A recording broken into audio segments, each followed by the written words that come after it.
우리가 오늘 본 이 본문의 말씀은 노래입니다.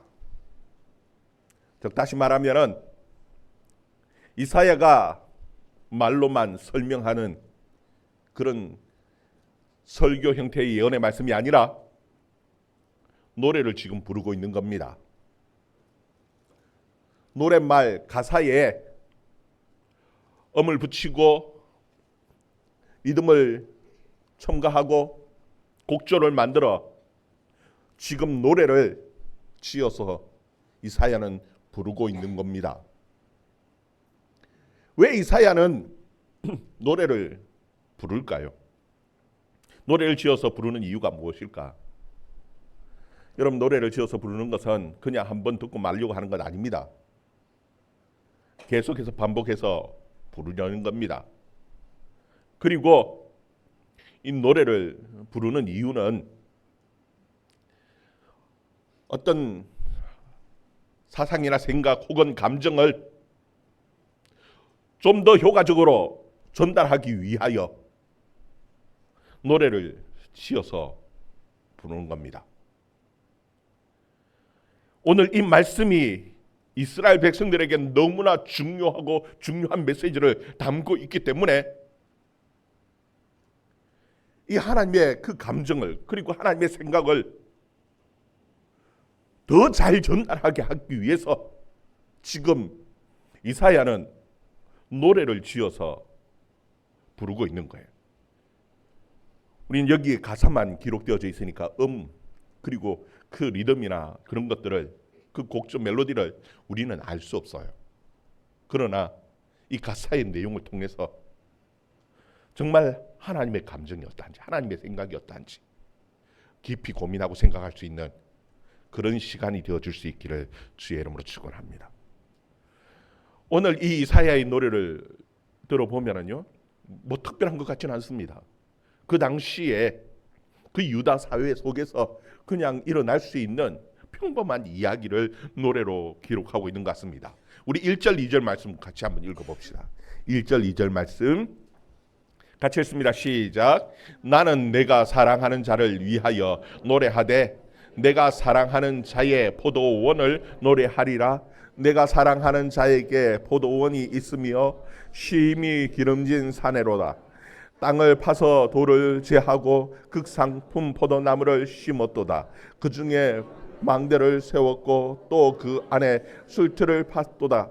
좋은 포도 맺기를 바랬더니 덜 포도를 맺었도다. 아멘. 오늘 이 이사야의 노래를 들어보면 이사야의 사랑하는 사람, 아는 사람, 친한 사람 중에 새로 포도원을 만드는 사람이 있다라는 겁니다. 이 포도원을, 좋은 포도원을 만들기 위해서 기름진 산에 땅을 파고 돌을 걷어내고 거기에 최고의 극상품 포도나무를 심었습니다. 그 포도원을 잘 보호하기 위해서 울타리를 만들었고 망대를 만들었습니다. 그리고 그 안에 술틀도 팠습니다. 이 사람은 이 포도원에 최고의 투자를 해놓은 겁니다. 그리고 좋은 포도 맺기를 바라고 기다렸는데 거기에 포도는 덜 포도 그 열매가 맺혀버린 겁니다. 속아서 사기당한 겁니다. 실패한 겁니다. 좋은 밭이라고 생각해서 갈아 놓았는데 그 밭이 엉망인지 밭이 문제인지 아니면은 극상품 포도나무라고 모종이라고 그것을 사다 심었는데 모종이 잘못되었는지 뭐가 잘못되었는지는 알 수 없습니다. 그러나 하나 분명한 것은 망했다라는 겁니다. 좋은 포도 열매 맺기를 바라고 최고의 투자를 했는데 쓸모없는 열매를 맺어버렸어요. 여러분, 사람들의 심리는 참 이상하지요. 남들이 잘 된다는 소리는 별로 귀담아 들리지 않습니다. 별로 관심이 없어요. 그런데 누가 망했다, 잘못됐다 그러면은요, 사람 기가 번쩍 뜨이고 왠지 그게 관심이 가고 기가 가서 발랑발랑 끓고 열심히 듣습니다. 지금 이 노래를 듣는 사람들은 안 됐다. 지금 이사야의 그 사랑하는 사람, 그 사람은 누군지 모르겠지만 에이그 저렇게 투자해가지고 망해버렸다니 불쌍하구나 하고 듣고 쳐다보고 있는데, 지금 그 예루살렘 듣고 있는 그 예루살렘 사람들을 향해서 이사야는 이럴 때 어떻게 해야 하느냐고 묻고 있는 겁니다. 어떻게 해야 하느냐? 우리 3절 4절 말씀, 3절 4절 말씀 같이 또 읽어봅니다. 시작. 예루살렘 주민과 유다 사람들아 구하노니 이제 나와 내 포도원 사이에서 사리를 판단하라. 내가 내 포도원을 위하여 행한 것 외에 무엇을 더할 것이 있으랴. 내가 좋은 포도 맺기를 기다렸더니 들포도를 맺음은 어찌 됨인고. 여러분, 이 좀 판단하고 좀 조언을 해달라라는 겁니다. 내가 지금 이 포도원을 위해서 더 무엇을 할 수 있겠느냐는 거예요. 최고의 그 포도나무 품종의 포도나무를 심어 놓았습니다. 좋은 기름진 산에다가 심어 놓았어요. 울타리도 혹시라도 들짐승들이 와서 따먹을까 밟을까 해야 할까봐 울타리도 만들고 망대도 만들어 놓았습니다. 이제 더 이상 무엇을 해야 하느냐, 어찌 해야 하느냐, 한번 좀 가르쳐 달라라는 겁니다. 만약에 여러분들에게 그런 질문을 한다면 여러분들은 뭐라 하겠습니까? 더 무엇을 하라라고 얘기할 수 있을 것 같습니까? 아마 이 이야기를 듣는 사람들은 누구나 다 에이 실패했어,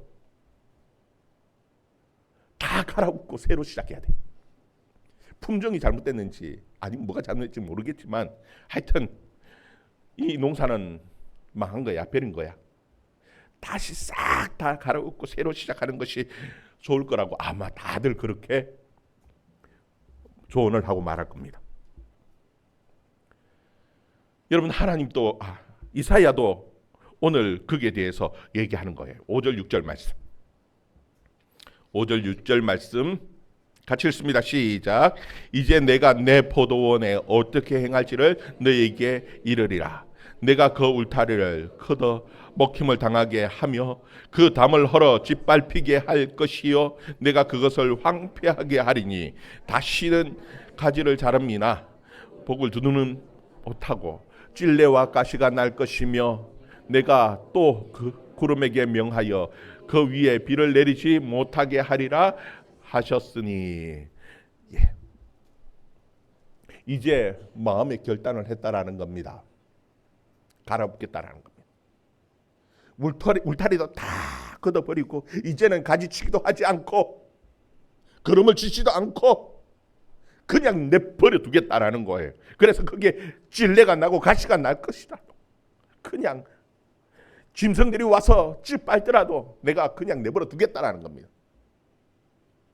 더 이상 이제 그 필요 없는 못 쓰는 포도원이 되었다라는 거예요. 여러분, 이 얘기를 들을 때에 아마 이 노래를 듣고 있는 예루살렘 사람들은 뭐 당연한 얘기지, 고개를 끄덕끄덕 끄고 있을 거예요. 근데 그 뒤에 말이 더 무서운 겁니다. 뭐라고 얘기하느냐면 이사야는 내가 또 구름에게 명하여 그 위에 비를 내리지 못하게 하겠다라는 겁니다. 여러분, 이 이야기를 들을 때에, 이 노래를 들을 때에 예루살렘 사람들은 이게 뭐지 싶은 생각이 아마 들 겁니다. 이사야의 그 사랑하는 사람이 아닌 것 같았습니다. 사람으로는 할 수가 없지요. 여러분 중에 구름을 명해서 비가 여기에 비가 와라, 비가 오지 마라 할 수 있는 사람이 세상에 어디 있습니까? 하나님 외에는 아무도 그렇게 할 수 있는 사람은 없습니다. 온 산에 천지 불이 될 때, 그래서 여러분, 사람이 거기 비를 내리게 할 수 있으면 얼마나 좋겠습니까? 비가 내려서 불을 끄면 얼마나 쉽겠습니까? 헬기로 아무리 쏟아부어도 잘 꺼지지도 않지. 여러분, 사람들은 비를 내리게, 비를 그치게, 오지 않게 할 수 없습니다. 누가 할 수 있다고요? 하나님만이 할 수 있죠. 저 안 됐다, 저 농사 망쳤네, 저 농사 망친 사람 누굴까? 도대체 이사야가 말하는 그 사람은 누굴까? 그 주위에 어떤 사람일까? 아마 살피고 있다가 아차 싶은 겁니다. 이게 뭐지? 비를 오지 않게, 구름에게 명해서 비를 오지 않게 한다고? 그럴 때 그제서야 이사야는 중요한 얘기를 하는 겁니다. 7절 말씀 같이 읽습니다. 시작. 무릇 만군의 여호와의 포도원은 이스라엘 족속이요 그가 기뻐하시는 나무는 유다 사람이라. 그들에게 정의를 바라셨더니 도리어 포악이요 그들에게 공의를 바라셨더니 도리어 부르짖음이었도다. 아멘. 여기 보면은 하나님께서 이게 뭐지 싶어 하는 그 유다 백성들을 향해서 하시는 말씀이, 그 포도원은 이스라엘 족속이고 그 나무는 유다 사람이라. 하나님이 바라는 좋은 열매는 다른 것들이 아니라 공의였고 정의였는데, 정작 공의 정의는 나타나지 않고 오히려 포악한 것들만 나타나고, 오히려 막 가슴 치면서 억울하고 소리 지르는 그 부르짖음만, 이게 뭐냐라는 겁니다. 여러분, 하나님은 하나님의 백성들에게 말씀하시는 방법이 이런 방법입니다. 하나님께서는 바로 직접적으로 야, 너 잘못이 이거야 라고 말씀하지 않습니다. 남의 이야기 같이 말씀하시는 것 같습니다. 근데 어느 순간 이것이 남의 이야기가 아니라 바로 너의 이야기라는 겁니다.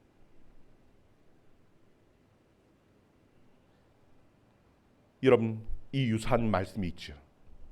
다윗이 그의 부하의 아내와 간통을 했습니다. 그 죄를 감추기 위해서 그 충성스러운 부하를 전쟁터의 가장 위험한 자리에 내몰아서 죽게 만들어버렸습니다. 그리고 그 아내를 빼앗았어요. 아무 문제 없는 것처럼 다 덮어놓고 자기는 어인인 것처럼, 거룩한 것처럼 그렇게 살아가고 있는 이 다윗에게 하나님께서는 선지자를 보냈습니다. 선지자를 통해서 하시는 말씀이 어느 동네에 부자와 가난한 자가 같이 살더라는 겁니다. 그런데 그 부자는 너무나 큰 부자입니다. 소도 많고 양도 많고 참 엄청 부자인데, 그런데 그 옆에 사는 가난한 사람은 아무것도 없이 정말 어린 새끼 양 하나 그거 사서 키우는데 그 양을 딸같이 그렇게 가족같이 키우더라는 겁니다. 그런데 그 부잣집에 손님이 왔습니다. 지나가는 행인이 왔는데 그를 대접해야 되겠다고. 그 대접하면 자기 집에 양을 잡든지 소를 잡든지 송아지를 잡든지 그렇게 해서 대접하면 되는데 자기 것이 아까운 겁니다. 그래서 이웃집에 그 하나 있는 양, 그것을 빼앗아서 양을 잡아서 그 행인에게 대접을 했어요. 주위의 사람들은 그 부자가 참 마음씨 좋은 사람이라고, 아니 길 가는 나그네에게 양을 잡아서 식사 대접을 했으니까 얼마나 참 선한 사람이고 얼마나 마음씨 좋은 사람이냐고 다들 주위에서 칭송을 합니다. 그런데 누구 양을 잡았다고요? 이웃집 양을 잡아버린 겁니다. 이 이야기를 들을 때 다윗이 남의 이야기처럼 들리죠. 화를 냅니다. 분노하면서 그 놈이 어떤 놈이냐, 그 놈은 죽여야 된다 막 소리를 지를 때 선지자가 그 사람은 바로 당신입니다. 그 사람은 바로 당신이라고. 당신이 그 죄를 저질렀다. 여러분, 우리는 하나님의 말씀을 들을 때요, 이 이사야의 이 말씀, 이 노래가 수천 년 전에, 한 3,000년 전에 그 예루살렘에서 일어났던 유다 사람들의 이야기처럼 들립니다. 남의 얘기처럼 들려요. 아이고 어찌 저렇게 살아가지. 근데 어느 순간이 되면요, 하나님께서는 이것이 남의 이야기가 아니라 바로 너희의 얘기라고. 너희들이 그런 죄를 저지르고 있다. 이것은 너희들의 문제라고 하나님께서 우리에게 지적하고 계신 거예요. 여러분, 이 하나님의 말씀을 들을 때 남의 얘기가 아니라 바로 저와 여러분의, 바로 나의 문제이고 나의 얘기로 들을 수 있는 저와 여러분 되기를 주의 이름으로 축원합니다. 오늘 이 말씀은요, 먼 수천 년 전에 그 얘기, 그냥 남의 얘기가 아니라 오늘 지금 우리에게 말씀하고 있는 중요한 말씀이에요. 그래서 이사야는요, 이 노래를 부르면서 이 감정을, 그리고 이 생각을, 하나님의 그 말씀의 그 생각들을 우리에게 전해주고 있는 거예요. 그 하나님의 말씀을 들을 수 있기를 바랍니다. 여러분, 이 말씀을 들을 때 우리는 고민해 봐야 됩니다. 정말 하나님이 원하시는 것이 무엇이냐? 여러분, 하나님이 원하셨던 것은요, 무엇입니까? 그 백성들에게 바라는 것은 다른 특별한 것이 아니라 정의를 바라셨고 공의를 바라셨어요. 좀 정의의 열매를 맺고 공의의 열매를 맺기를 원하셨습니다. 그런데 그 백성들이 생각하는 그 정의와 하나님이 생각하는 그 정의에는 너무나 큰 차이가 있었습니다. 여러분, 세상적인 기준으로 봤을 때에 그들은 너무나 정의롭게 살아갔습니다. 법대로, 상식대로. 여러분, 오늘날 많은 사람들이 너무나 우리가 흔하게 들려진 이야기가 되어버렸어요. 법대로, 법과 상식에 따라서. 여러분, 그 법과 그 사람들의 상식에 따라서 볼 때에 그 이스라엘 사람, 유다 사람들은요, 아무런 문제가 없습니다. 너무나 정의롭습니다. 왜? 법대로 했으니까. 여러분, 그들의 문제는 무엇이냐 하면은 그 포도원 밭이나 혹은 집의 문제를 하나님께서 거론하시는 겁니다. 우리 8절 9절 말씀, 8절 9절 말씀 같이 읽습니다. 시작. 가옥에 가옥을 이으며 전토에 전토를 더하여 빈틈이 없도록 하고 그 이 땅 가운데에서 홀로 거주하려 하는 자들은 화 있을진저 만군의 여호와께서 내 귀에 말씀하시되 정령이 허다한 가옥이 항폐하리니 크고 아름다울지라도 거주할 자가 없을 것이며. 아멘. 여기 보면은 가옥에 가옥을 이었다라는 겁니다. 전토에 전토를 이었다라는 겁니다. 여러분, 어떤 사람에게 빚을 줬습니다. 빚을 갚아야죠. 빚을 못 갚으면 어떡합니까? 법대로 하면은 자기 집을 팔았으라도 갚아야지요. 자기의 땅을 팔고 밭을 팔았으라도 갚아야지요. 그래서 내가 그 집을 그리고 그 밭을 내가 빚 대신에 받아왔습니다. 불법입니까? 합법입니다. 법대로 했습니다. 법대로 했어.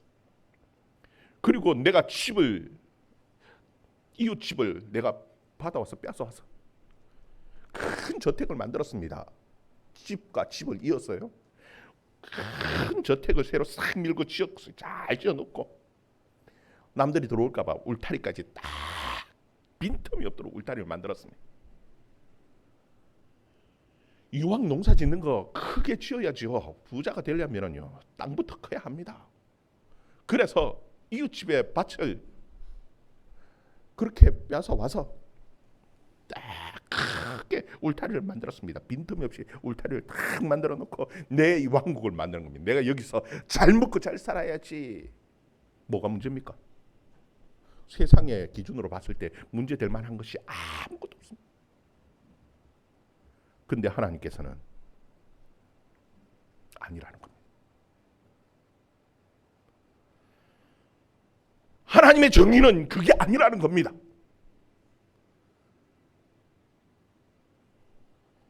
여러분, 똑같이 법대로 하면은 정의로울 것 같습니다. 그런데 여러분, 법은 힘 있는 자의 편입니다. 법은 많이 가진 부자들의 편입니다. 그래서 옛날에도요, 유전무죄고 무전유죄라는 말이 있고요, 여전히 세상이 많이 바뀐 것 같은데도요, 여전히 유전무죄고 무전유죄입니다. 힘 있는 자의 법은 편입니다. 그래서 진짜 정의는 그렇게 법대로 한다고 이루어지지 않습니다. 하나님은 함께 더불어 살아야 된다는 겁니다. 가난한 자도 힘없는 자도 좀 부족한 자도 함께 더불어 사는 것이, 이것이 정의라고, 이것이 공의로운 것이라고 하나님께서는 말씀하고 계시는 거예요. 하나님께서 우리에게 바라시는 것도 그런 겁니다. 똑같이 법대로 해서 그렇게 하자라는 것이 아닙니다. 하나님은 공의의 하나님이시고 정의의 하나님이십니다. 가난한 자, 힘없고 약한 자의 편이십니다. 그들에게 배려하고 그들을 도와주는 것이, 이것이 공의고 이것이 정의라고. 하나님께서는 세상 사람들하고 하나님의 백성이 달라야 된다는 겁니다. 정말 약한 자, 힘없는 자들을 돕고 그들을 위하는 것이, 이게 정의의 열매이고 이것이 공의의 열매라고 하나님께서 우리에게 말씀하시고 그것 바랬는데, 그런데 그 법대로 한다고 힘없는 자들을 쫓아내고 약한 자의 것을 빼앗고, 그리고는 크고 아름다운 그 집을 만들어 놓으면 그거 잘한 거냐. 여러분, 우리는 가끔씩 착각합니다. 열매라고 할 때에 그 열매가, 내 삶의 열매는요, 내가 얼마나 재산을 많이 모아서 부자가 되었느냐, 내가 얼마나 높은 지위에 올랐느냐, 내가 얼마나 대단한 업적을 이루어 놓았냐, 이게 열매라고 생각하는데 하나님 그렇지 않다는 겁니다. 여러분, 마지막 때에 예수님 앞에 와서 주여 주여 하는 자들마다 다 구원을 얻는다는 것이 아니라는 겁니다. 오히려 주님은 뭐라고 얘기하느냐면은, 야, 너 나 알지 못하겠다고 떠나라고 하니까 하는 얘기가, 주님, 내가 선지자 노릇도 했고요, 내가 귀신도 쫓아내었고요, 내가 엄청난 큰 권능도 행했는데요. 주님은, 야, 이 불법을 행한 자야, 내가 네 모르겠다, 떠나라. 우리는 자꾸 착각을 합니다. 내가 큰 부자가 되고 큰 집을 만들어 놓고 내가 높은 지위에 올라가고 내가 장로를 하고 내가 목사를 하고 권사를 하고, 이 모든 것들이, 이것이 내 업적이, 이것이 열매인 줄 알고 주님 앞에서도 그거 통할 줄 알고 주님 앞에 가서 목사를 했는데요, 내가 장로를 했는데요. 여러분, 그거 열매 아닙니다. 그거 주님 앞에 가서 자랑할 거리 아무것도 아닙니다. 모른다고 하십니다, 주님. 주님이 원하시는 열매는 내가 목사를 했느냐, 장로를 했느냐, 집사를 했느냐, 권사를 했느냐가 아니라, 주님이 원하시는 열매는요, 내가 얼마나 정의롭게 공의롭게 살았냐, 내가 얼마나 가난한 자, 힘든 자, 어려운 자들을 위해서 내가 손해보고 희생했느냐, 이것이 주님이 우리에게 원하시는 그 열매라는 겁니다. 여러분, 그 열매를 맺으며 살아가는 저와 여러분 되기를 주의 이름으로 축원합니다. 10절 12절 말씀, 10절 12절 말씀 같이 읽습니다. 시작. 열을 가리 포도원에 겨우 포도주 한 바트가 나겠고 한 호멜에 종자를 뿌려도 간신히 한 에바가 나리라 하시도다. 아침에 일찍 일어나 독주를 마시며 밤이 깊도록 포도주에 취하는 자들 화 있을진저, 그들이 연애에는 수금과 비파와 소구와 피리와 포도주를 갖추었어도 여호와께서 행하시는 일에 관심을 두지 아니하며 그의 손으로 하시는 일을 보지 아니하는도다. 아멘. 여러분, 여기 보면은 열을 가리 포도원이라고 말합니다. 큰 포도원을 말하는 거예요. 열흘 동안 갈아야지, 다 밤낮없이 갈아야지 겨우 갈 수 있는 큰 포도원에 끼껏 포도가 얼마가 났다고요? 포도주가 따서 즙을 짰더니 한 바트 나왔다. 한 호멜을 종자를 심었어요. 그런데 겨우 한 에바 나왔다. 수고는 수고대로 열나 수고를 했는데 속된 말로 열나게 수고를 했는데 거둬들이는 것은 보잘것없다. 여러분, 이 정도 되면은 내게 뭐가 문제가 있지 살펴야 합니다. 하나님이 왜 내게 이렇게 하시지? 우리는 내가 열심히만 하면은 다 잘 되고 잘 살고 부자가 되고 평안하게 살 거라고 생각하는데 아니요. 여러분 한번 돌아보시기를 바랍니다. 수고한 만큼 얻어가는 거 그게 얼마나 큰 복인가. 수고한 만큼 얻어지지 않는다면 무엇인가 문제가 생긴 겁니다. 왜 뭐가 문제지? 왜 이렇지? 고민해 봐야 하는데 그런데 그런 고민하지 않습니다. 왜 아직까지는 내게 많은 것이 있고 이 사람 저 사람에게서 빼앗아 놓은 많은 것들이 있고 그러니까 밤낮 독주에 취하고 포도주에 취하고 연애를 베풀고 왜 나는 아직까지도 많이 쌓여 있다라는 겁니다. 그러면서 하나님이 하시는 일에 관심이 없습니다. 여러분 망하는 것이 왜 망하는 줄 압니까? 무지해서 망하는 겁니다. 13절 같이 있습니다. 시작. 그러므로 내 백성이 무지함으로 말미암아 사로잡힐 것이요 그들의 귀한 자는 굶주릴 것이요 무리는 목마를 것이라. 여러분 여기서 무지하다라는 것은 세상적인 지식으로 무식하다는 얘기 아닙니다. 세상적으로 봤을 때 그 사람들이 제일 똑똑합니다. 법을 알고 그 방법도 알고 돈 버는 방법도 알고 이 방법 저 방법 온갖 방법들을 해가면서 집도 크게 짓고 부유하게 되었습니다. 큰 포도원을 만들어 놓았고요. 세상적으로 봤을 때는 제일 똑똑하고 지혜로운 사람 같습니다. 그런데 문제는 무엇이냐 하면은 하나님이 하시는 일을 무지하다라는 겁니다. 하나님이 원하시는 것에 대해서는 무지하다라는 것이 세상적인 일에만 밝은 겁니다. 망하는 게 왜 망합니까? 여러분 하나님이 행하시는 그 일에는 관심도 없습니다. 하나님의 손에는 전혀 보지 못합니다.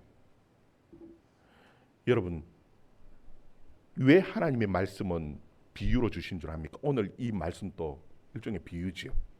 포도원의 비유입니다. 예수님께서도 씨 뿌리는 비유를 하십니다. 마가복음에 보면 씨 뿌리는 비유를 하시면서 왜 비유로 말씀하시는지 대해서 뭐라고 말씀하시냐면 귀 있는 자는 들으라는 겁니다. 꼭 남의 이야기 그처럼 비유로 막 말씀하시는데 어느 순간요 귀 있는 자에게는 들려집니다. 이게 남의 이야기가 아니고 나 이야기구나. 하나님이 내게 하시는 말씀이구나. 그런데요 무지한 자는 외인은요 하나님 나라의 밖의 사람들은요 듣기는 들어도 알지 못하고 보기는 보아도 깨닫지 못하는 겁니다. 그래서 망하는 겁니다. 여러분 주의 말씀을 들을 때 남의 이야기처럼 듣지 마시기를 바랍니다. 남의 이야기처럼 해도 이것은 저와 여러분에게 주시는 말씀입니다. 귀를 가지고 들어야 하는 거예요. 무지하기 때문에 하나님이 하시는 일에 무지하기 때문에 망하는 겁니다. 결국은 하나님은 실패냐 엉뚱한 들포도 열매를 맺었기 때문에 하나님은 하나님의 농사를 실패했느냐 천만에 하나님은 결단코 실패하지 않습니다. 단지 그 포도원은 허물고 하나님께서는 결국은 하나님의 정의 하나님의 공의의 열매를 맺게 하시는 하나님의 역사가 있습니다. 우리 16절 17절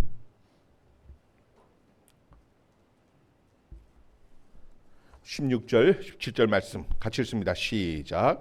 오직 만군의 여호와는 정의로우심으로 높임을 받으시며 거룩하신 하나님은 공의로우심으로 거룩하다 일컬음을 받으시리니 그때에는 어린 양들이 자기 초장에 있는 것 같이 풀을 먹을 것이요 유리하는 자들이 부자의 버려진 밭에서 먹으리라. 아멘. 여러분 하나님의 뜻을 알지 못하는 자들은요 교회를 촛대를 옮기십니다. 우리가 받을 그릇이 못 되면은요 우리의 포도원은 허물어지는 겁니다.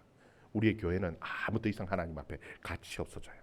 그러면 하나님은 실패하시고 끝이냐? 아니요. 결국은 복을 받을 만한 사람들을 통해서 하나님은요 공의를 세우고 영광을 받으시고 정의를 세우십니다.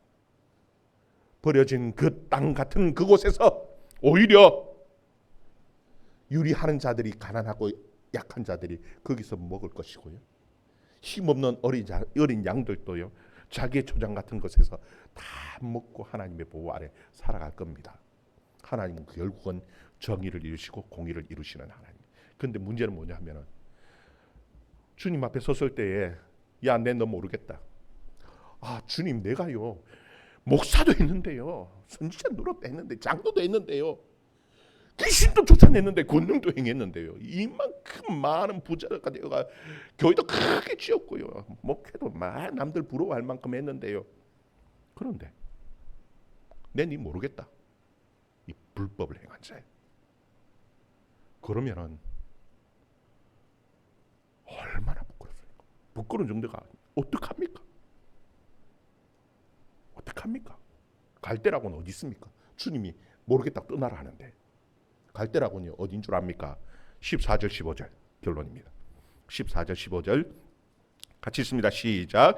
그러므로 서울이 욕심을 크게 내어 한량 없이 그 입을 벌린즉 그들의 호화로움과 그들의 많은 무리와 그들의 떠드는 것과 그 중에서 즐거워하는 자가 거기에 빠질 것이라. 어느 사람은 구풀이고 존귀한 자는 낮아지고 오만한 자의 눈도 낮아질 것이로되. 아멘. 여러분, 여기 보면은 소울은요 죽음입니다. 결국은 사망, 거기가 욕심을 얼마나 내는지 한없이 그 빠지는 겁니다. 왜? 욕심 부리던 자들, 자기만을 위해서 정의라고 큰 소리 뻥뻥 치는 그 사람들은 거기에 다 빠질 것이라고 말씀합니다. 여러분, 진짜 업적은요 내가 얼마나 돈을 많이 벌었고 얼마나 높은 지위를 얻었고 그거 업적 아닙니다. 내가 장로를 했고 목사를 했고 권사를 했고 이거 업적 아닙니다. 선한 열매를 하나님이 원하시는 정의의 열매, 공의의 열매를 맺어내는 저와 여러분의 삶이 되어질 수 있기를 주의 이름으로 축원합니다. 기도하겠습니다.